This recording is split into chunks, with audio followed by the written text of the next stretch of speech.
The pressure chamber locked around me with a hiss that sounded like a snake tightening its coil. Red light bathed the glass walls. A voice from the control room, cold and clinical, counted down numbers I did not recognize as friendly.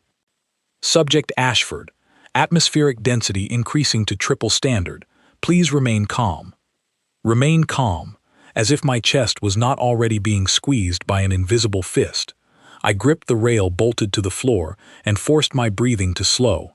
Around me, through the reinforced glass, I could see rows of alien delegates watching from a viewing gallery. Their eyes, some slitted, some compound, some glowing faintly blue, were fixed on me the way a crowd watches a controlled explosion, waiting for the bang. My name is Daniel Ashford.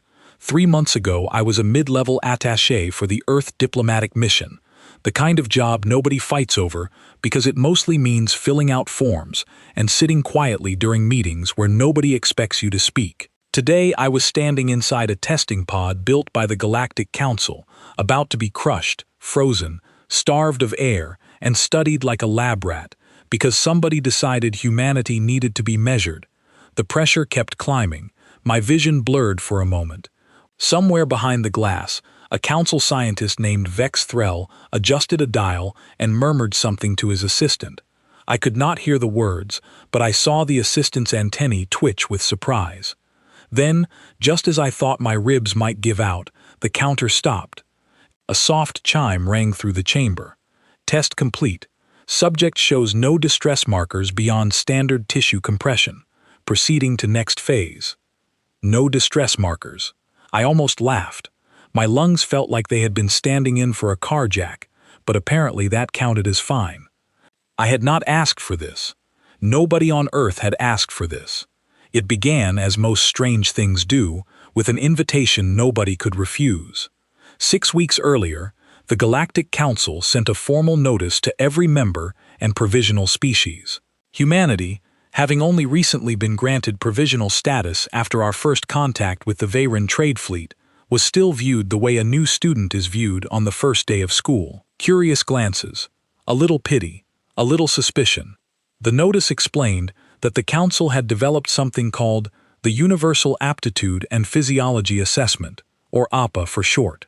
It was described as a standardized evaluation meant to measure a species' baseline capabilities, physical endurance, sensory range, adaptability, and resilience, so that the Council could properly classify new members for roles within galactic society.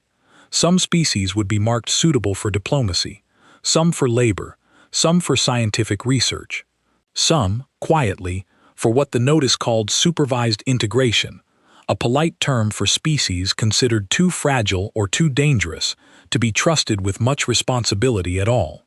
Our ambassador, a calm and thoughtful woman named Priya Whitlock, called an emergency meeting the moment the notice arrived. I sat near the back of the room, half paying attention, mostly wondering what was for lunch, when she said the words that changed my life.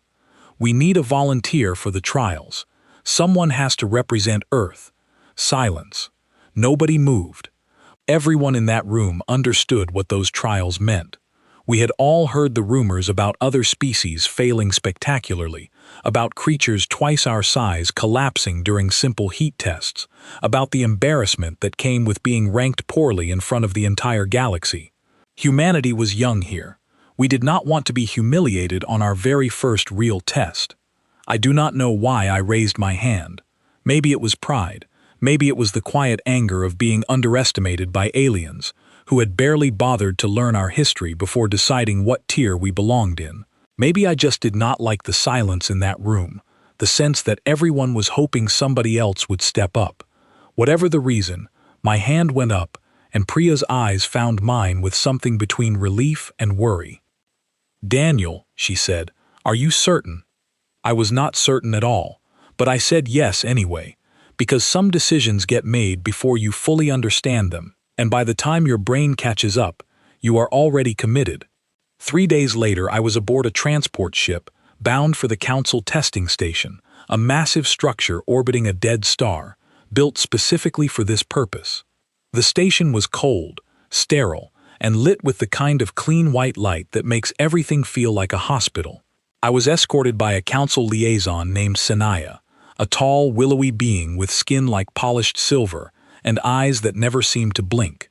"You are the human representative," she said, more statement than question, as we walked down a long corridor lined with observation windows. "Your species is new. Little is known about your physical thresholds." "We manage," I said, trying to sound more confident than I felt. She gave me a look I could not quite read, perhaps curiosity, perhaps pity. "The trials are designed to be fair. Baseline conditions are calibrated to the average member species. You should not fear injury, only embarrassment perhaps, if your results fall below expectation." I wanted to ask what expectation meant, exactly, but we had already reached the first testing chamber, and Sanaya gestured for me to enter.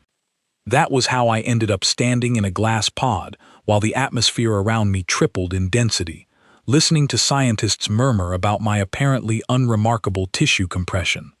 After the pressure test, I was led to a recovery room, though I did not feel like I needed recovering.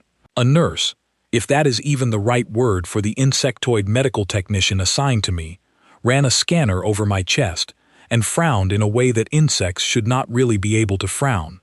"Your heart rate elevated by only 11%, she said, sounding almost accusing. "Most species show elevation of 40% or greater under equivalent pressure." "I guess I don't scare easily," I said, trying for a joke. She did not laugh. She simply made a note and moved on to the next scan. The next few hours blurred into a routine of tests.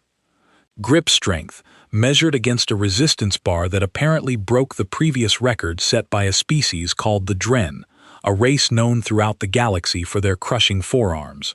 Reaction time, measured against flashing lights that I tapped without much effort. Vision range, hearing range, tests of balance while the floor tilted at unpredictable angles. Each time, the scientists behind the glass exchanged those same surprised glances. Each time, dials were adjusted, and someone would mutter about recalibrating equipment. By the end of the first day, I had not been harmed, not been embarrassed, and yet something in the air had shifted. The delegates in the viewing gallery, who had arrived with expressions of polite boredom, now watched with something closer to unease. That evening, Sanaya escorted me back to my quarters. She walked slower than before, as if choosing her words carefully. "There is discussion among the observers," she said finally. "Some believe the equipment is malfunctioning. Others believe your species may be an outlier." "An outlier how?" She paused at my door, her silver eyes catching the corridor light. "There is a classification the Council rarely uses.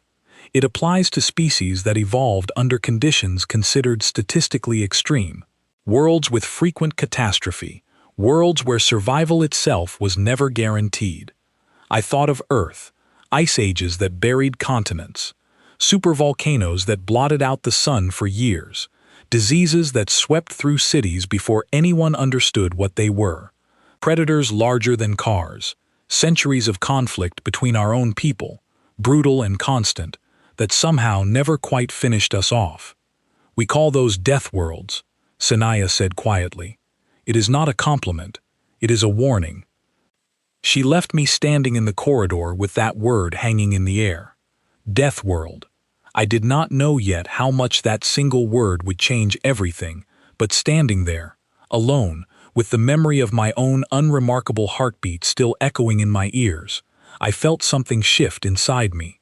A kind of understanding that had not fully formed yet, but was beginning to take shape. The tests, I realized, were not measuring whether I could survive. They were measuring how far the Council would have to push before they found my limit. And so far, nobody had found it. I lay awake that night, staring at the unfamiliar ceiling of the Council station, listening to the low hum of machines I did not understand, and I thought about tomorrow.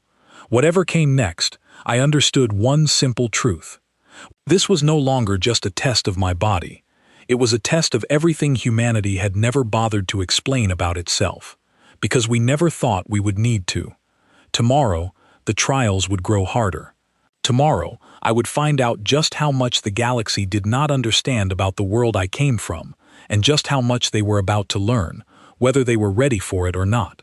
Morning came without a sunrise, because the station had no windows facing any star worth looking at. Instead, a chime woke me at what the schedule called 0600 hours, and a synthetic voice reminded me that Phase 2 of the trials would begin in 30 minutes. I dressed quickly, splashed cold water on my face, and walked the long corridor toward the testing wing, trying not to think too hard about what Sanaya had said the night before. Deathworld. The word had followed me into my sleep, twisting itself into half-formed dreams about ash falling from a gray sky and animals with too many teeth. When I reached the observation hall, I noticed something different from the day before. The gallery was fuller. Word had apparently spread that the human trial was worth watching. Delegates from at least a dozen species leaned forward in their seats, murmuring to each other in languages my translator earpiece struggled to keep up with. Among them, I spotted a massive figure with gray-plated skin and 4 thick arms, seated in a reinforced chair built to handle his weight. Sanaya later told me his name was Brakthul, a champion from the Dren species, the same species whose grip strength record I had apparently broken the day before without much effort. He watched me now with an expression that was hard to place. Not anger, not quite respect either, something more like disbelief mixed with the beginning of concern. Today's trials, the technician explained, would push environmental extremes rather than physical measurements alone. I would face heat, cold, thin air, and toxin exposure, each calibrated to levels considered dangerous but survivable for an average council species. The first chamber blasted heat at me from every direction, the kind that made the air shimmer and my skin prickle with sweat within seconds. I gritted my teeth and focused on my breathing, counting each inhale the way I used to when running long-distance races back home.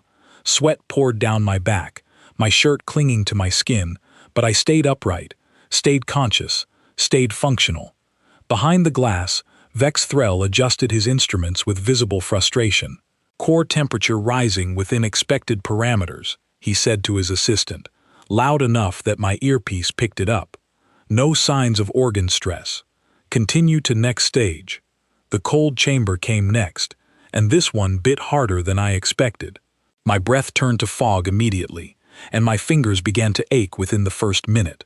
I hugged my arms to my chest and forced myself to keep moving, stomping my feet, rubbing my hands together, doing everything I remembered from winter camping trips with my father when I was young. He used to tell me that cold was not something you fought, it was something you outlasted. I outlasted it. Barely, but I did. When the chamber door finally opened and warm air rushed back in, my whole body shook with relief. But I was still standing, still breathing, still very much alive. The thin air chamber worried me the most, if I am honest. Watching the oxygen percentage drop on the display outside the glass made my chest tighten before the test had even properly started.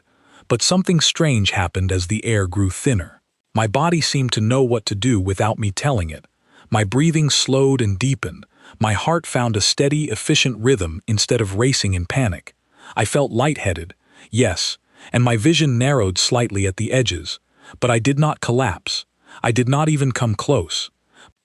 Later, a council physician named Dr. Ilira Sos, a small, owlish being with enormous dark eyes, reviewed my scans with an expression somewhere between fascination and worry. Your blood carries an unusual density of oxygen transport cells, she said, more to herself than to me. This is not typical for a species from a stable homeworld. Earth isn't exactly stable, I told her. She looked up at me then, those large eyes blinking slowly. Explain. I did not know how to summarize millions of years of history in a single conversation, so I gave her the short version. I told her about the ice ages that had repeatedly frozen half our planet, forcing early humans to survive brutal winters with nothing but fire and cooperation. I told her about supervolcanoes that had once darkened our skies for years, nearly wiping out our species entirely, leaving only a small population to rebuild everything from almost nothing. I told her about diseases that swept through our cities before we understood what germs even were, and about predators that once outnumbered and outmatched us in nearly every way, forcing early humans to become smarter, faster thinkers just to survive another season. Dr. Seuss listened without interrupting, her feathers occasionally shifting as if she were absorbing something too large to process comfortably. "And your species did not simply survive these things once," she said slowly. "You endured them repeatedly, across many generations." That's the short version, yes. She was quiet for a long moment. On most council worlds, catastrophic events of that scale would end intelligent life permanently. Evolution does not usually get a second chance. I thought about that as I sat there, still catching my breath from the thin air chamber, wrapped in a thin recovery blanket that smelled faintly of antiseptic. Maybe that was the real difference between us and them. Their worlds had been kind enough to let evolution proceed gently, generation after generation, without demanding too much all at once. Ours had not been kind at all. Ours had thrown everything it had at us, over and over, and somehow we kept getting back up. The toxin exposure test came last, and this was the one that finally caused a real stir among the observers. I was given a small dose of a substance the council considered mildly hazardous, something that apparently caused significant illness in most species within minutes. I felt a slight tingling in my fingertips, a brief wave of nausea, and then nothing. My body simply processed it and moved on, the way it might handle a strong cup of coffee. The reaction from the gallery was immediate. Brackthul, the massive Dren champion, rose halfway out of his reinforced chair, his forearms tensing. Sanaya, standing near the control panel, exchanged a rapid, hushed conversation with two other council officials I did not recognize. "This cannot be standard," one of them said, forgetting or not caring that my earpiece translated every word. "No species processes that compound without at least moderate distress." Perhaps the dosage was miscalibrated, Vex Threll suggested, though he did not sound convinced by his own theory. "We have recalibrated 3 times already," Dr. Sauce said quietly. "The results remain consistent." I sat there on the recovery table, listening to grown alien scientists argue about whether their own equipment could possibly be trusted, and felt a strange mixture of pride and unease settle in my chest. Pride, because humanity was clearly not the fragile species they had expected. Unease, because I was beginning to understand that being underestimated was one thing, but being feared was something else entirely, and I was not sure which direction this was heading. That evening, as I walked back toward my quarters, Brackthul intercepted me in the corridor. Up close, he was even larger than he appeared from across the observation hall, his gray-plated skin catching the harsh station lighting, his forearms crossed over a chest wide enough to block the entire hallway. "Human," he said, his voice a low rumble that vibrated through the floor. "I have competed in these trials for 3 cycles. I have never seen results like yours." "I could say the same about your grip strength record," I offered, trying to keep things friendly. He did not smile, though I got the sense his species simply did not smile the way we did. "My people are bred for strength. It is our purpose. Yet you, an untrained diplomat, matched thresholds I trained a lifetime to reach." He paused, studying me the way someone studies a puzzle they cannot quite solve. "What is your world, that it produces beings like you without effort?" I thought about how to answer that. Part of me wanted to downplay it, to reassure him that I was nothing special, just an ordinary person from an ordinary planet.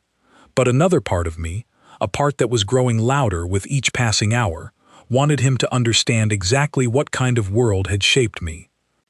My world tried to end everything on it, over and over, for millions of years, I said finally. "We're not special.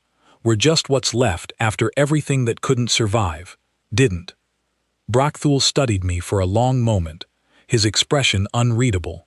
Then, without another word, he nodded once, turned, and walked away, his heavy footsteps echoing down the corridor long after he disappeared around the corner. I stood there alone, replaying his question in my mind. What is your world, that it produces beings like you without effort? It was a fair question, and I realized I did not fully know the answer myself, not yet, but something told me the council was about to find out, whether I explained it to them gently or whether the trials simply forced the truth into the open on their own. Back in my quarters, I sat on the edge of my bed and stared at my own hands, turning them over slowly under the dim light. Ordinary hands. Nothing remarkable about them, at least not to look at. Yet somehow, those same ordinary hands had gripped a resistance bar and broken a record set by a species bred for strength. Somehow, that same ordinary body had processed a toxin that left trained scientists arguing about broken equipment. I thought about all the ordinary people back on Earth who had never once considered themselves extraordinary. Farmers who worked through droughts that would break other worlds. Sailors who crossed oceans that swallowed ships whole. Doctors who fought diseases with nothing but stubbornness and hope, long before anyone understood what a virus even was. None of them thought of themselves as superbeings. They just thought of themselves as people, doing what people do, surviving because giving up was never really an option. Maybe that was the real secret the Council had not yet discovered. It was not that humans were uniquely powerful. It was that our entire species had been shaped under conditions that demanded resilience as the price of existing at all, and we had simply never had the luxury of being fragile. Tomorrow, the trials would escalate further. Sanaya had warned me before we parted ways for the night. Radiation exposure, sleep deprivation, recovery speed from simulated strain. The Council intended to find my limit, wherever it was, and I understood now that they were not doing this out of simple curiosity anymore. They were doing it because they were afraid, and fear, I was learning, made even the most advanced species desperate for answers. I closed my eyes that night with Brackthul's question still echoing in my mind, and somewhere beneath the exhaustion, a quiet certainty began to settle into place. Whatever limit they were searching for, I did not think they were going to find it easily. And that, more than anything else, was what truly unsettled them. The radiation chamber looked different from the others. Thicker walls. Warning symbols painted in a shade of yellow so bright it almost hurt to look at directly. Sanaya walked me to the entrance in silence, and for the first time since I had arrived at the station, I noticed her hands were trembling slightly as she checked the readouts on her datapad. "This test has been adjusted," she said quietly. "After yesterday's results, the review board insisted on higher thresholds. I want you to understand that the levels inside this chamber exceed what most council species can tolerate without protective equipment." "And I don't get protective equipment?" "You may request it. No one would think less of you for doing so." I looked past her shoulder into the chamber, at the faint green glow radiating from the exposure panels lining the walls. Somewhere deep inside me, a small, sensible voice suggested that requesting the suit would be the intelligent choice. But a louder voice, the same stubborn voice that had raised my hand in that meeting room weeks ago, told me that if I flinched now, every alien watching from the gallery would remember it forever, and humanity's reputation would be built on that single moment of hesitation. "I'll go in without it," I said. Sanaya studied me for a long moment, her silver skin catching the harsh light. "You understand the risk." "I understand that everyone out there is waiting to see if I break," I said. "I'd rather they see me finish." She did not argue further, though something in her expression suggested she wanted to. She simply nodded, tapped her datapad, and stepped back as the chamber door slid open. Inside, the air smelled faintly metallic, and the green glow bathed everything in an eerie light. I stood at the center of the room while the exposure levels climbed steadily on the display outside. My skin prickled, my mouth went dry. I forced myself to breathe slowly, counting each second, focusing on nothing but staying upright. Through the glass, I could see the observation gallery had grown even fuller than the day before. Word had clearly spread across the entire station, and now delegates from species I had never even seen crowded the seats, murmuring among themselves as the exposure counter ticked upward. I caught sight of Brackthul near the front row, his forearms crossed, his expression unreadable but focused entirely on me. Beside him sat a smaller, more delicate-looking alien, with pale blue skin and enormous dark eyes, wrapped in flowing robes. I would later learn her name was Ilvath Karen, a diplomat from a species called the Tesserine, known throughout the galaxy for their long lifespans and cautious, careful nature. She watched me the way someone watches a fire slowly spreading, uncertain whether to be afraid or fascinated. The counter climbed higher, my vision blurred at the edges, and a wave of nausea rolled through my stomach, but I stayed on my feet. I thought of my grandmother, who had survived a war in her youth that most people back home rarely spoke of anymore, hiding in basements while the world outside fell apart, coming out the other side to build a quiet, ordinary life despite everything she had lived through. I thought of the astronauts who had once left Earth's atmosphere entirely, trusting fragile machines built by fragile hands to keep them alive in the emptiness of space. I thought of every ordinary person who had ever faced something impossible and simply refused to stop moving forward. The counter finally stopped. A chime rang through the chamber, and the green glow faded back to the normal white light of the station. "Test complete," the synthetic voice announced. "Subject remains conscious and functional. Recovery scans indicate cellular damage at levels significantly below expected thresholds for exposure of this duration." I nearly laughed with relief, though my legs felt shaky as I walked toward the chamber door. Sanaya met me outside, her expression a strange mixture of professional composure and something closer to disbelief. "Dr. Sauce wishes to run additional scans," she said. "The review board is requesting an emergency session." "That sounds ominous." "It is not necessarily bad," she said carefully, "but it is significant." The emergency session, as it turned out, was not held in private, as I had assumed. Instead, I was brought directly into a wide, circular chamber where a dozen council representatives sat around a curved table, their species as varied as anything I had seen since arriving at the station. Some had scales, some had feathers, some seemed to be made of something closer to crystal than flesh. All of them watched me as I entered, and I felt, for the first time since the trials began, genuinely small.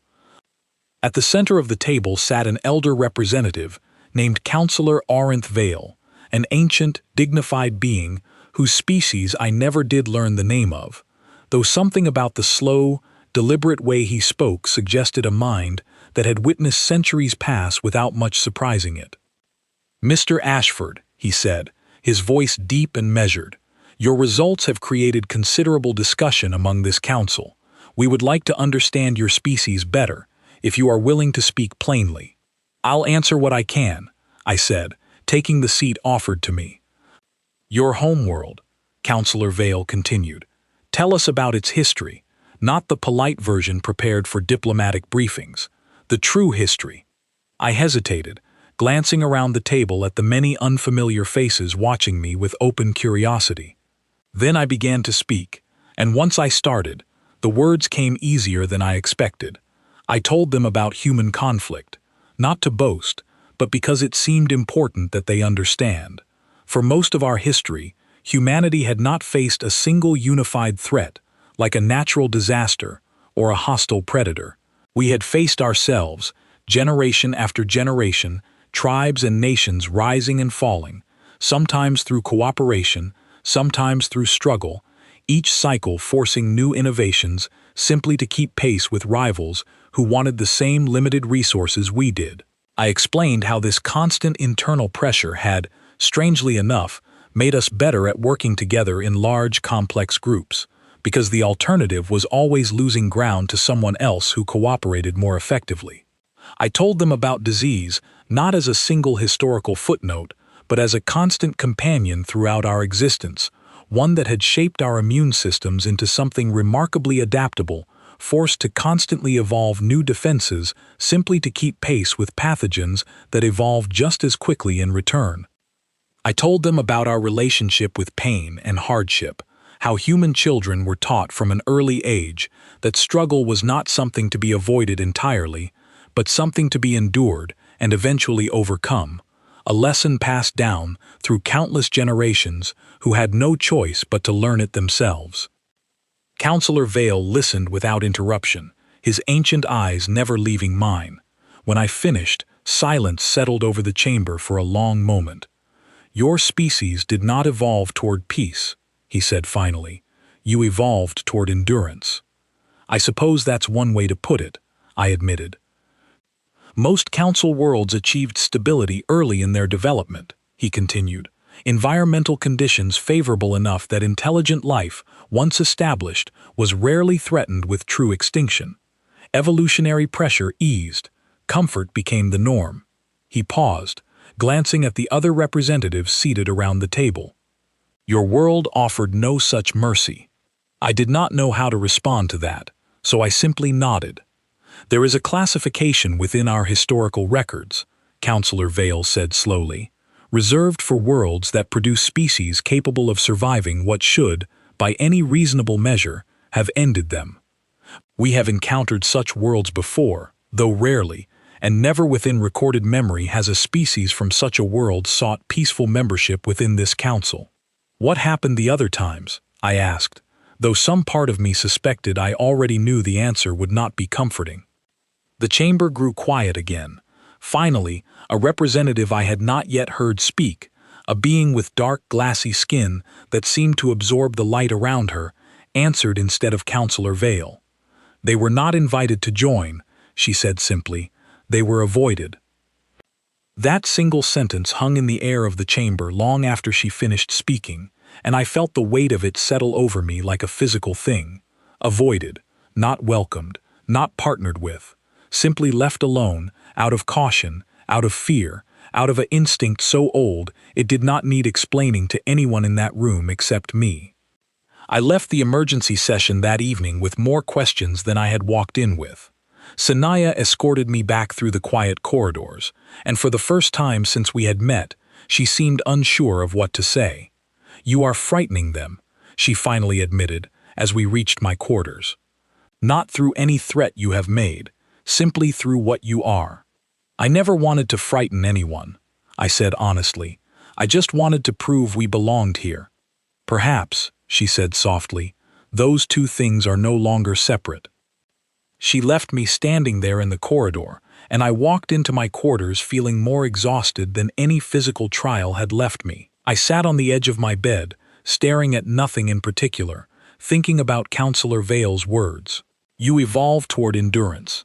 It was not an insult, not exactly, but it was not entirely comfortable either, hearing your entire species summarized in 3 simple words by a being who had lived long enough to watch empires rise and fall like passing seasons.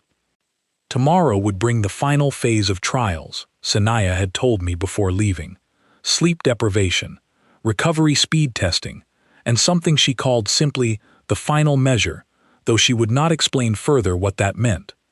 I lay awake long after the station's artificial night cycle dimmed the corridor lights outside my door, thinking about Earth, about all the people back home who had no idea their entire species was being quietly reclassified somewhere among the stars. I thought about my grandmother's stories, about astronauts trusting fragile machines in the vacuum of space, about every ordinary person who had ever endured something impossible without ever once thinking of themselves as extraordinary.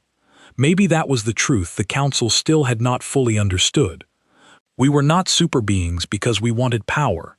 We were simply the version of humanity that remained after everything that could not endure had already been erased by our own unforgiving world, and somewhere along the way, enduring had simply become what we were. I closed my eyes that night with Counselor Vale's words echoing quietly in my mind, and beneath the exhaustion, a new thought began to settle in alongside the uncertainty. If the galaxy was finally going to understand what humanity truly was, then tomorrow I intended to make sure they understood it clearly, without fear distorting the truth any further than it already had. Sleep deprivation, I discovered, was a different kind of trial altogether. There was no chamber for it, no dramatic countdown, no glowing panels warning of danger. Instead, Dr. So simply informed me that I would remain awake for 72 hours while performing a series of cognitive and physical tasks, monitored constantly by a team of scientists watching for signs of collapse. The first day passed easily enough. I answered questions, solved puzzles projected onto a screen in front of me, balanced on narrow platforms while my reflexes were measured. The scientists watching seemed almost bored, jotting notes without much reaction.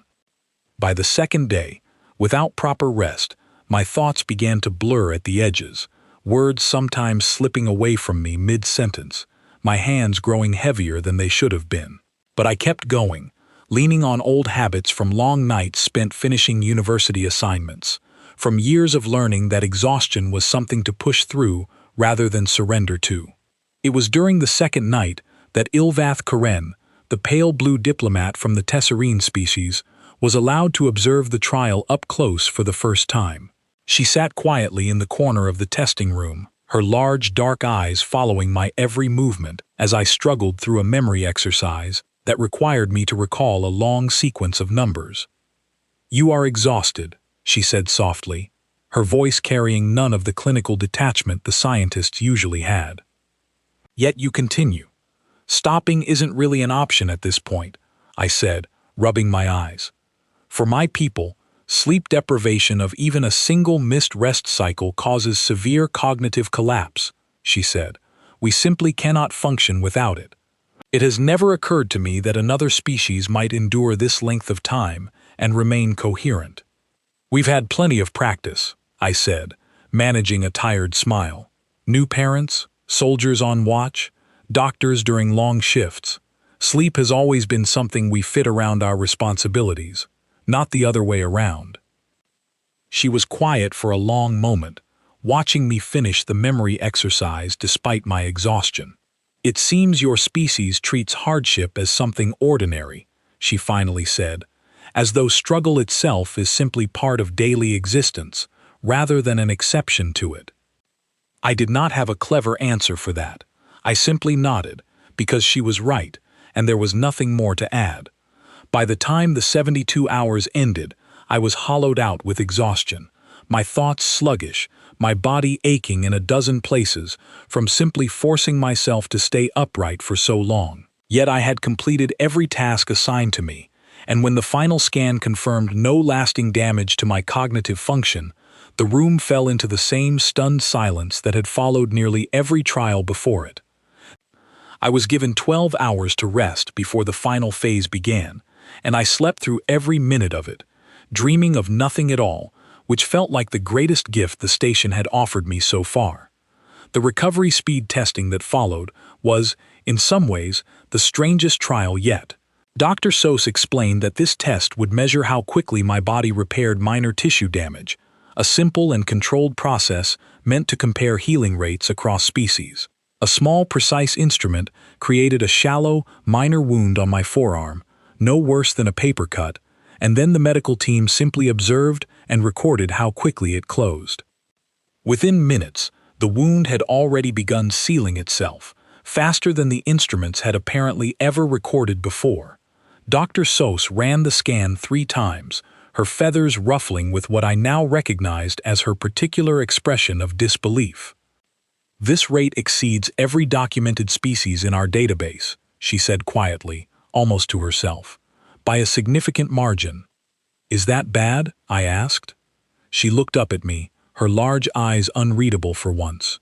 "It depends entirely on how the council chooses to interpret it." That evening, before what Sanaya had called the final measure, I found myself unable to sleep despite my exhaustion. I sat alone in my quarters, thinking about everything that had happened over the past week, and my mind drifted, unbidden, to a memory I had not thought about in years. When I was 17, my younger brother had gone missing during a hiking trip in the mountains near our home, caught in an unexpected storm that stranded him overnight without proper shelter. I remembered the terror of that night, the search parties, the freezing wind, the hours spent scouring dark trails with nothing but a flashlight and desperate hope.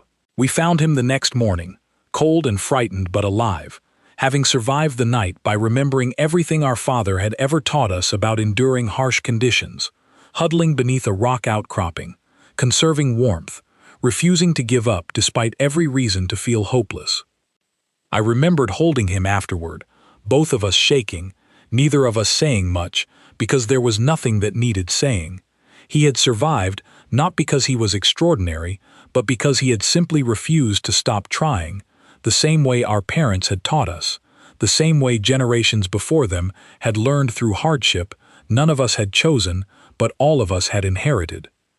That memory stayed with me as I finally drifted into an uneasy sleep, and I woke the next morning feeling strangely calm, as though something inside me had settled into place overnight. The final measure, it turned out, was not a physical trial at all. Instead, I was brought once again into the circular chamber where Councillor Vale and the full assembly of council representatives waited, along with dozens of additional observers crowded into a gallery that had been expanded since my last visit. Councillor Vale gestured for me to sit, his ancient eyes studying me carefully as I took my seat at the center of the chamber. "Mr. Ashford," he began, "your physical trials have concluded. Every measurable threshold we possess has been tested against your capabilities, and in each instance, your results have exceeded not only our expectations, but our existing classification systems entirely." "I take it that's not a small thing," I said. "It is not," he confirmed. "Our current system organizes species according to established tiers, ranging from those requiring protective oversight to those considered capable of significant galactic responsibility. Your results do not fit cleanly within any existing tier. You have, in effect, broken the measuring instrument itself." Around the table, several representatives exchanged uneasy glances. Brockthul, seated near the front of the gallery, watched with an expression of quiet respect that had replaced his earlier disbelief entirely. Ilvath Karen sat beside him, her large eyes fixed on me with something closer to concern than fear. "We must ask you directly," Councillor Vale continued, "how is your species not extinct? Every measure of your homeworld's history that you have shared with us describes conditions that should have ended intelligent life long before it could develop civilization, let alone reach the stars." The entire chamber waited in silence for my answer, and I felt the weight of every eye upon me, alien and unfamiliar, waiting for words that would somehow explain away millions of years of history in a single conversation. I thought about my brother on that mountain, cold and frightened, but refusing to give up. I thought about my grandmother's stories of quiet resilience during years of hardship most people back home rarely spoke of anymore. I thought about every ordinary person who had ever endured something impossible without ever considering themselves remarkable for doing so. "We're not extinct," I said finally, "because giving up was never something my species could afford to consider an option.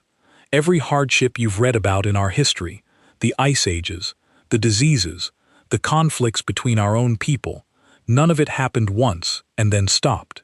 It kept happening, generation after generation, and each time, enough of us survived to try again. Not because we were stronger than the challenges we faced, but because we refused to stop trying, even when stopping would have been easier. You keep asking how we're not extinct. Like survival is something unusual that needs explaining," I continued. "But for us, surviving impossible things is just what being human means. We didn't set out to become whatever you're trying to classify us as. We just never had the luxury of quitting, and after enough generations of that, I suppose it became part of who we are." Councillor Vale was quiet for a long moment, his ancient eyes studying me with an expression I could not quite place, something between caution and genuine respect. "Your species did not seek power," he said slowly. "You simply never stopped enduring until endurance itself became your nature. That's about the size of it," I said. The chamber fell into a heavy silence, and I could see the representatives around the table exchanging glances, some uneasy, some thoughtful, a few almost fascinated.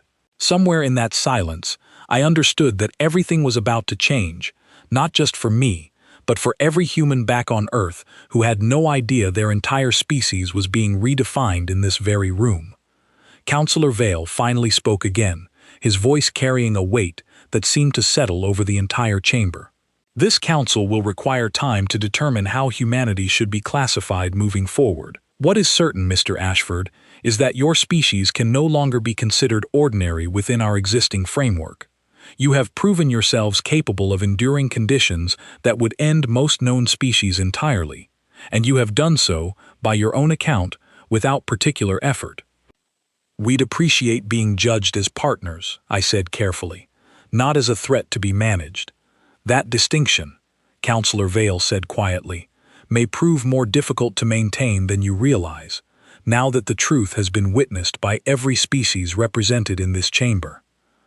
I left the session that evening with my results finally concluded, my body exhausted but intact, and a strange, unsettled feeling growing in my chest that had nothing to do with physical trials at all. Sanaya walked with me back toward my quarters, quieter than usual, her silver eyes distant with thought. "What happens now?" I asked her. She considered the question for a long moment before answering. "Now the galaxy learns what your species truly is," she said, "and every world represented within this council will have to decide, individually, how they intend to respond to that knowledge." I thought about Earth, sitting quietly in its corner of the galaxy, its people going about their ordinary lives with no idea that everything was about to shift beneath them. I thought about Priya Whitlock, waiting back home for news of how the trials had gone, expecting perhaps a modest, respectable outcome rather than whatever this had actually become. Tomorrow, I understood, the results would be shared across the entire council network, and there would be no taking back what had already been witnessed. Humanity's secret, if it could even be called that, since we ourselves had never fully understood how remarkable our own resilience truly was no longer a secret at all. I stood outside my quarters that night, staring up at the artificial ceiling of the station, thinking about my brother on that mountain, about my grandmother's stories, about every ordinary person back home who had unknowingly inherited the same unbreakable resolve that had carried our entire species through catastrophe after catastrophe. Whatever came next, for better or worse, the galaxy finally understood what humanity was made of. And I had a feeling that understanding was only the beginning of something much larger than any of us had prepared for. The transport ship carrying me back toward Earth's diplomatic outpost felt smaller than the one that had brought me to the station, though I suspected that had more to do with my own state of mind than the actual size of the vessel. I sat near a viewport, watching distant stars slide past in silence, and tried to process everything that had happened over the past week. Sanaya had accompanied me for the first leg of the journey, under instructions from the Council, to ensure I arrived safely and to answer any questions the Earth mission might have. She sat across from me now, her silver skin catching the soft cabin light, quieter than I had seen her since we first met. "The results have already been distributed across the Council network," she said finally, breaking the long silence between us. "Every member species now has access to the full data from your trials." "How are they reacting?" I asked, though part of me was not sure I wanted the answer. "Unevenly," she admitted. "Some species have requested immediate diplomatic contact with Earth, eager to establish alliances before others do. Others have requested increased distance, citing what they call prudent caution regarding an unpredictable new variable in galactic affairs. So we've gone from being ignored to being either recruited or avoided," I said. "That's quite a jump." "It is the nature of power," Sanaya said simply. "Once a species demonstrates capability the galaxy did not previously account for, every other species must decide how to respond, and most will choose based on their own self-interest rather than fairness." I thought about that for a long moment, watching the stars continue their slow drift outside the viewport. "I never wanted this," I said quietly. "I just wanted us to be taken seriously, not feared, not treated like a weapon waiting to go off." "Perhaps that distinction is no longer entirely within your control," Sanaya said, not unkindly. "But how your species chooses to use this new understanding, that remains entirely up to you." When the transport finally docked at the Earth diplomatic outpost, Priya Whitlock was waiting at the arrival gate, her expression a careful mixture of relief and concern that told me she had already seen at least some of the trial results before my arrival. "Daniel," she said, embracing me briefly before stepping back to study my face, "you look exhausted." "I feel exhausted," I admitted, "but I'm alive, and apparently unbreakable, according to several very confused alien scientists." She managed a tired smile at that, though it faded quickly as she gestured for me to follow her toward the mission's briefing room. "We need to talk. There have been developments since the Council released the trial data. The briefing room was fuller than I expected, filled with members of the Earth mission staff, along with several representatives I did not recognize. Their species varied enough that I assumed they had already begun arriving in response to the news. In the past 2 days, Priya explained once we were seated, we have received formal contact requests from 11 different species, each proposing some form of alliance or partnership with Earth. Several have offered access to advanced technology in exchange for defense cooperation agreements. Others have proposed trade partnerships that would elevate our standing within the Council considerably. That sounds like good news, I said carefully, sensing there was more to the story. It would be, if it were the only development, Priya said. We have also received 3 formal requests for what the Council terms containment consultation, a polite phrase for discussions regarding whether humanity should be subject to additional oversight and restriction, given the nature of the trial results. I felt my stomach tighten at that. They want to lock us down before we've done anything at all. Some species fear what they do not understand, said one of the unfamiliar representatives seated near the back of the room, a tall being with mottled green skin and calm, patient eyes. He introduced himself as Ambassador Rendell Voss, representing a smaller council species called the Ithrine, who had apparently requested this meeting specifically to speak with me. My people have watched larger species rise and fall throughout our history, Mr. Ashford. We have learned that fear often causes more damage than the thing being feared ever could. What are you suggesting? I asked. I am suggesting that humanity has a choice before it, one that will shape how the galaxy remembers this moment for generations, Ambassador Voss said. You may choose to lean into the fear your capabilities have created, using it as leverage to demand respect through intimidation, or you may choose to demonstrate, through action rather than words, that resilience does not require aggression, that endurance can exist alongside cooperation rather than in place of it. I thought about Brackthul, the Dren champion who had approached me with genuine curiosity rather than hostility once he understood what I was. I thought about Brackthul, watching my sleep deprivation trial with quiet fascination rather than fear. I thought about Counselor Vale's careful, measured words, offering caution rather than condemnation. I think, I said slowly, that most of the beings I met during those trials were not looking for a reason to be afraid of us. They were looking for a reason to understand us. Maybe that's where we start. Priya nodded slowly, studying me with an expression that suggested she had been hoping I would arrive at that conclusion myself, rather than being told to. The mission has already begun drafting a formal response to the Council, she said, emphasizing partnership over intimidation. But we will need representatives willing to engage directly with species reaching out to us, and given recent events, you have become somewhat unavoidable in that role. I'm not sure I asked to become humanity's poster child for surviving everything the galaxy throws at us, I said, managing a tired laugh despite the weight of the conversation. None of us asked for the roles history hands us, Priya said gently. We simply do our best with them once they arrive. Over the following weeks, my life changed in ways I could not have fully predicted when I raised my hand in that meeting room, feeling only mild curiosity about volunteering for what I assumed would be a minor diplomatic formality. I found myself attending meeting after meeting with representatives from species I had never heard of before the trials, each conversation a careful balance between honesty about human capability and reassurance about human intention. Brackthul reached out first, somewhat to my surprise, requesting a private conversation through official council channels. When we finally spoke, his tone carried none of the wary distance from our earlier encounters.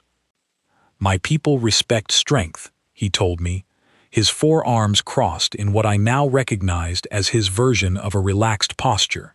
But strength without purpose is simply chaos waiting to happen. You have shown restraint throughout these trials, even when provoked, even when frightened representatives pushed you toward extremes. That restraint matters more to my people than the strength itself. I'm glad someone noticed, I said honestly. Most of the reaction I've seen has focused entirely on what we're capable of, rather than what we intend to do with it. Intention takes longer to prove than capability, Brackthul said, but my people are patient, when patience is warranted. Ilvath Karen reached out shortly after, her message carrying a warmth I had not expected from our brief interactions during the trials. She explained that her people, the long-lived and cautious Tesserine, had voted to extend a formal invitation for cultural exchange between our species, an offer to send scholars to study human history and resilience firsthand, in exchange for sharing knowledge about her own species' remarkably different approach to longevity and careful, measured decision-making. "We believe there is much our two species could learn from one another," she wrote. "Your endurance under pressure, our patience across centuries.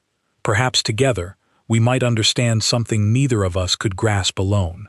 Not every response was so encouraging.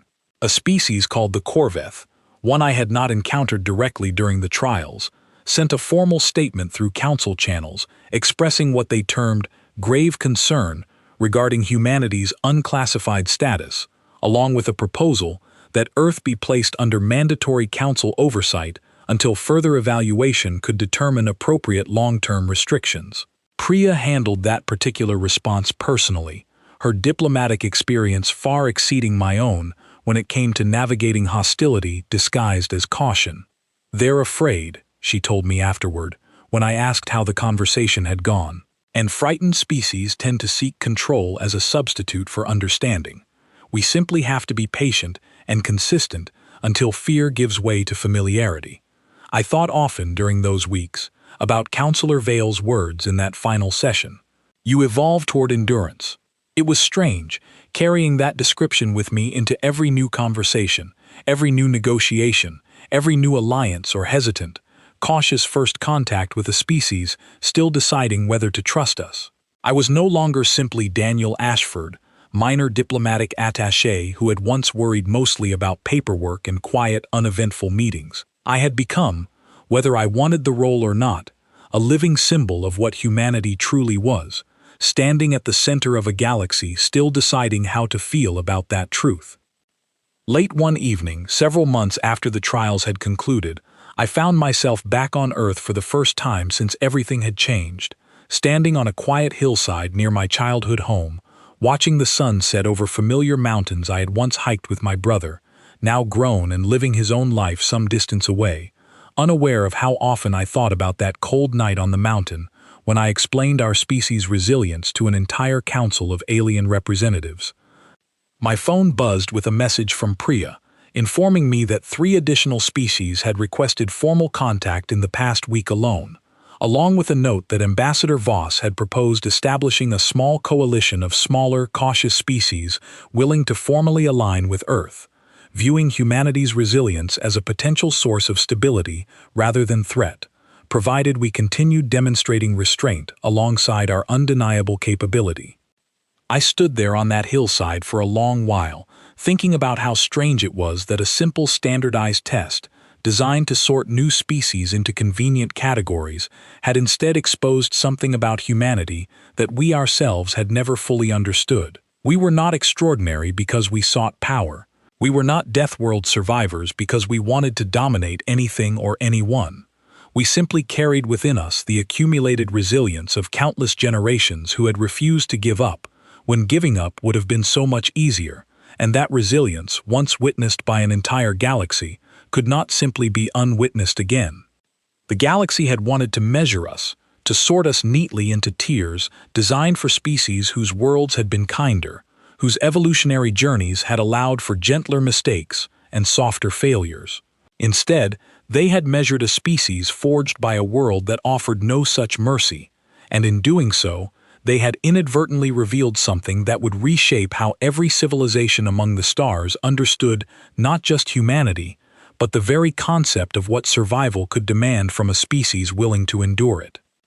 I did not know, standing there on that quiet hillside, exactly what the coming years would bring. Alliances still forming, cautious species slowly extending trust, others still whispering about containment and restriction behind closed council doors. But I knew one thing with absolute certainty, the same certainty that had carried me through every trial, every doubt, Every moment when giving up would have been the easier choice. Humanity had never set out to become anything extraordinary. We had simply refused, generation after generation, to stop trying, until enduring the impossible became not something remarkable about us, but simply who we were. And now, whether the galaxy was ready for it or not, they finally understood exactly what that meant. Somewhere among the stars, Counselor Vale's ancient council continued deliberating over classifications and tiers that had never been designed for a species like ours. Somewhere, Brackthul trained his people according to a new respect he had not expected to find within a fragile-looking diplomat from an unremarkable-sounding world. Somewhere, Ilvath Karen prepared her scholars for a cultural exchange neither of our species fully understood the implications of yet. And somewhere, quietly, patiently, humanity continued doing what it had always done best. We endured. We adapted. And we kept moving forward, one impossible day at a time, exactly as we always had, long before any council of distant stars ever thought to test us, and long after they finally understood there had never really been a limit to find at all.